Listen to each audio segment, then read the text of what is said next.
You need to change your hiring. You need to hire people for potential and agency, not knowledge. Knowledge may be useful, but it may get in the way.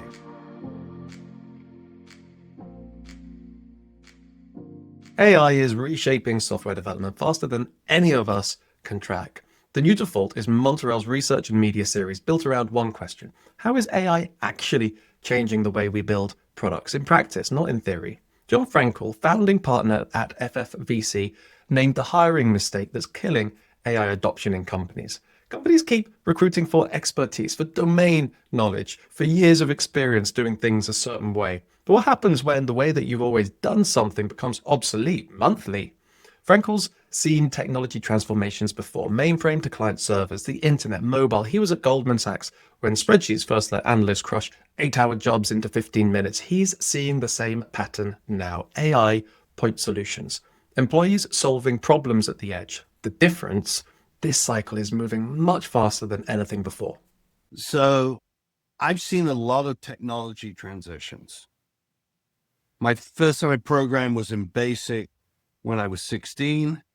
When I went to university, I did a little Pascal for fun and learned how to type. Keyboarding, I think they call it nowadays. I joined Goldman in 86, and they still have mainframe terminals around. I never programmed with cards, slotted cards. My brother did. My older brother did. He was 4 years older than me. But I've seen pretty much everything. Mainframe to client server was a fascinating transition. It has some parallels here. When you start to put Excel or Lotus 123 in the hands of people, you suddenly found that within large organizations, computation could be done at the edge, which scared people in IT, because now material IT work was being done by people who understood the problem and could just hack a solution through Lotus 123 macros. I collapsed what was, an 8 to 10 hour day's worth of work to about 15 minutes.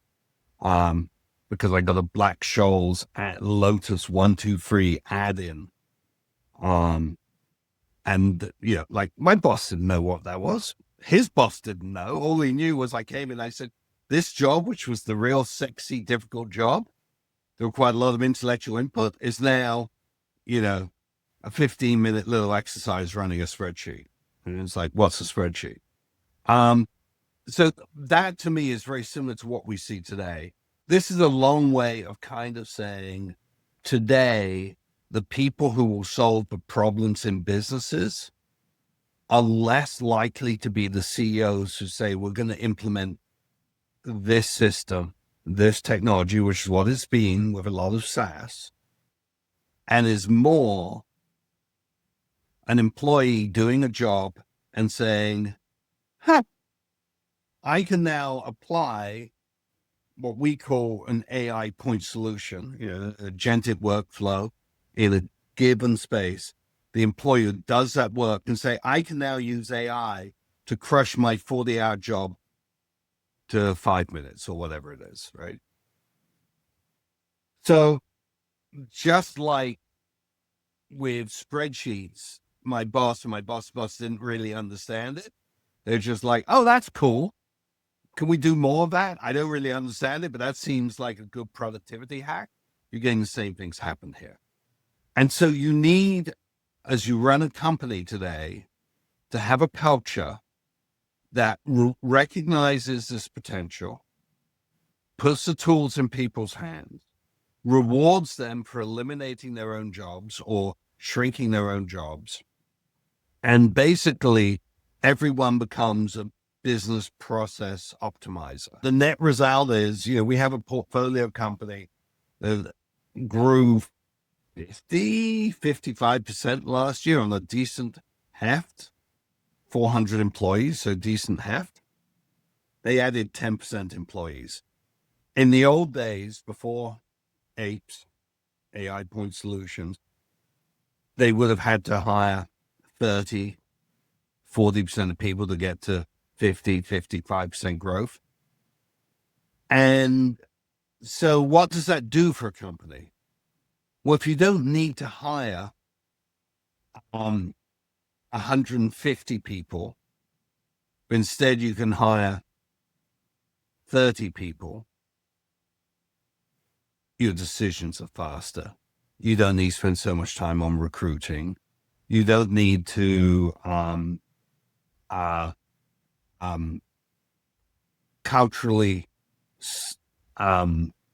bring a lot of people up to speed. The organization maintains a stronger cohesiveness. I mean, just do the maths. A 400-person company growing 55% a year. The old model, you got to hire 150 people, but that's 6 months of recruiting and onboarding and culture and communication. Frankel's portfolio company, they just hired 30 people instead, the same growth. That's a structural advantage. Startups using AI point solutions can outpace incumbents not just on product or velocity, but on operations. Fewer people, fast decisions, and AI really compounds. And as I said, the speed of decision making. So, I mean, this is crazy. You've got 2 people in a team, right? There's 1 point of communication. You've got 3 people, there's 3 points of communication. 4 people is 6, 5 is 10, etc. So the bigger the teams get, the slower decision making becomes. So what we're seeing, we for the last year or so have been spreading best practice amongst our portfolio companies here. And our biggest takeaways are you need to change your hiring. You need to hire people for potential and agency, not knowledge. Knowledge may be useful, but it may get in the way. You need to put as many tool sets in front of folks and encourage them to experiment. You obviously need to reward that. And when you put all that together, I think you'll find the larger the organization, the slower it will be to adopt these solutions. That startups will have a distinct advantage over incumbents because of this. They'll be able to grow faster, have better operating margins, price accordingly. This to me, I think is just a slow burn productivity gain that's going to happen across all organizations over time. Large organizations with the wrong culture, where people just want to clock in and clock out, are going to be the slowest to adopt. And I think CEOs are in this bind that they know stuff needs to happen, but they know it's got to be a ground roots change. They just need to create the culture, the environment, the recruiting structures in order to get there.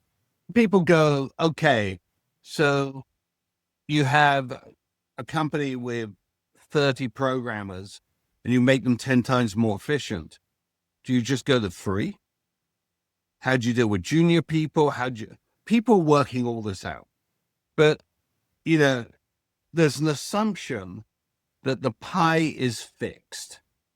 And if you bring in productivity, then you just need less people. And I think that is the wrong way to think about it. I think no company thinks they have all the features, all the capabilities, everything they want to offer. And I think what you end up with is a much richer product, more personalized products, more capable products, faster implementations, which drives the whole cycle faster. So, the Luddite argument that technology destroys jobs, you can see the jobs being destroyed and you can't see the ones being created, I think fails every time, and I think it will fail this time.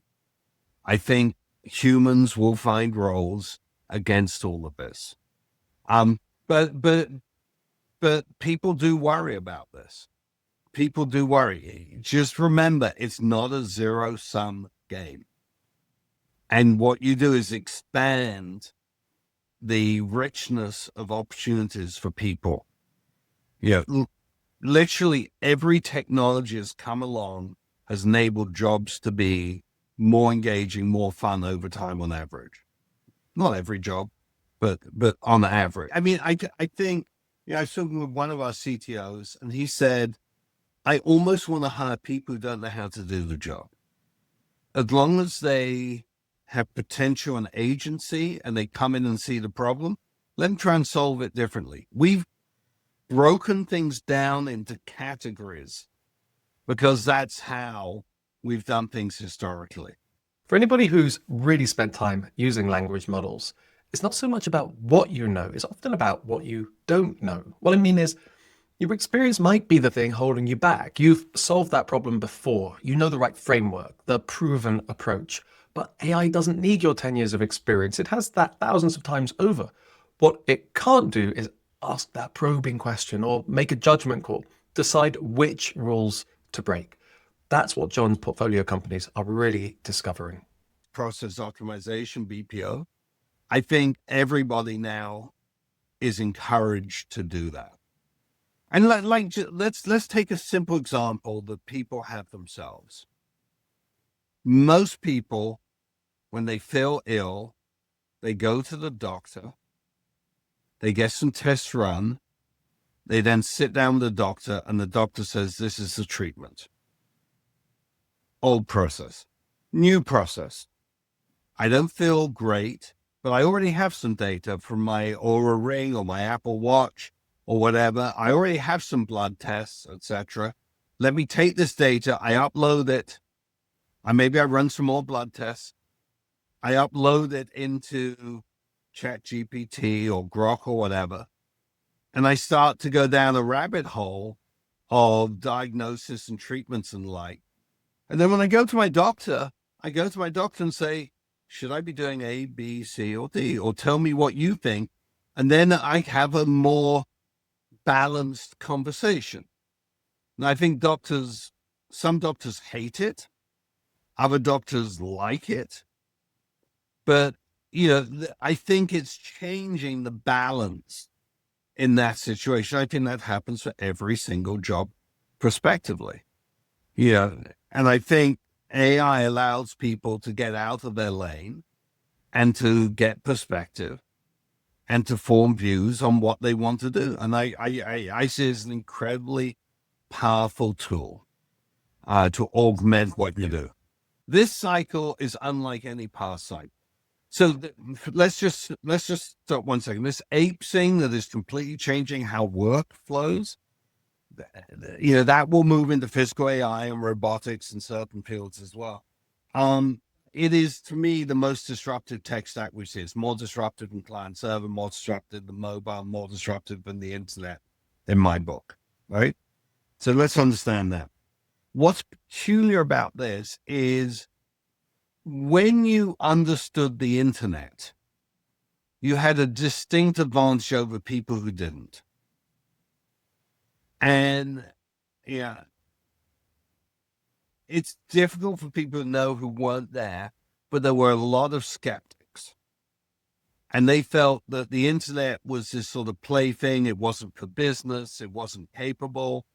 It wasn't robust. It wasn't enterprise ready, etc.